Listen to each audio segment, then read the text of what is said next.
स्वामी समर्थ श्री गुरुचरित्र अध्याय 14 श्री गणेशाय नमः. नामधारक शिष्य देखा विनविषिता श्री कौतुक प्रश्न करीती अतिविशेषा एकचित्ते परियैसा. जय जयाजी योगेश्वरा सिद्धिमूर्ती ज्ञानसागरा पुढील विचित्र विस्तारा ज्ञान होय अम्माशी उदर व्यथेचा ब्राह्मणाशी प्रसन्न झाले कृपेशी. पुढे कथा वर्तली कैसी विस्तारावे ब्रह्माप्रती ऐकून शिष्याचे वचन संतोष करी सिद्ध आपण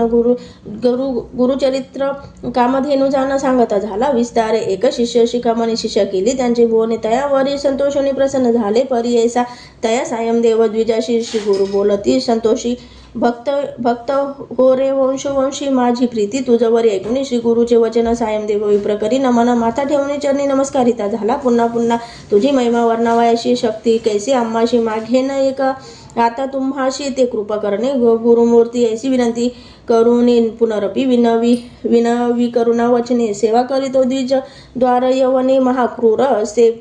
प्रतिसंवारी की ब्राह्मणाशी घात करीतो जीवेशी याची कारणे आम्हाशी बोलवीत असे. आजी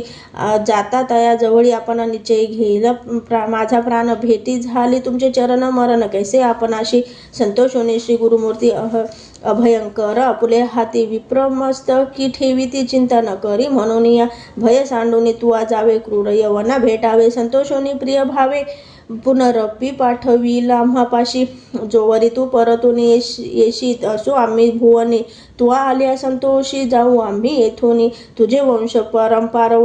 वंश पारंपरी सुखी नांदती पुत्र पौत्र अखंड लक्ष्मी तया घरी निरोगी होती शतायुषी.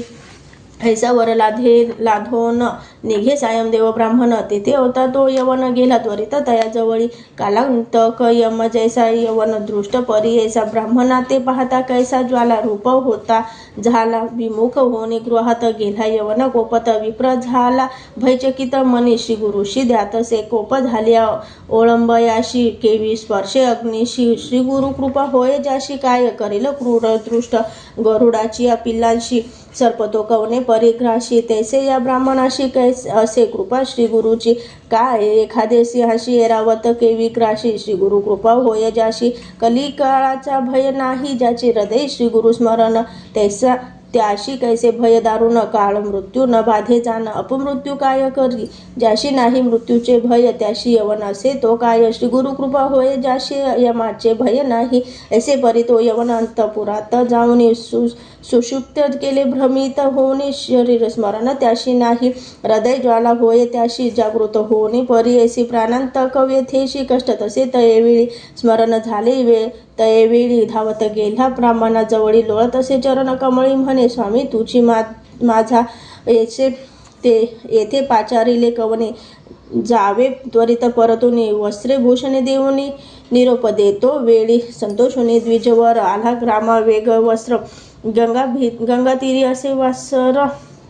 श्री गुरुचे चरण दर्शना देखून श्री गुरुशी नमन करी तो भावेशी श्रोत्र करी बहुवशी सांगे वृत्तांत आद्यंत संतोषने श्री गुरुमूर्ती तया द्विज आश्वासिती दक्षिण देशा जाऊ म्हणती पवित्र स्थान तीर्थयात्रे ऐकून श्री गुरुचे वचन विनतसे करजोडून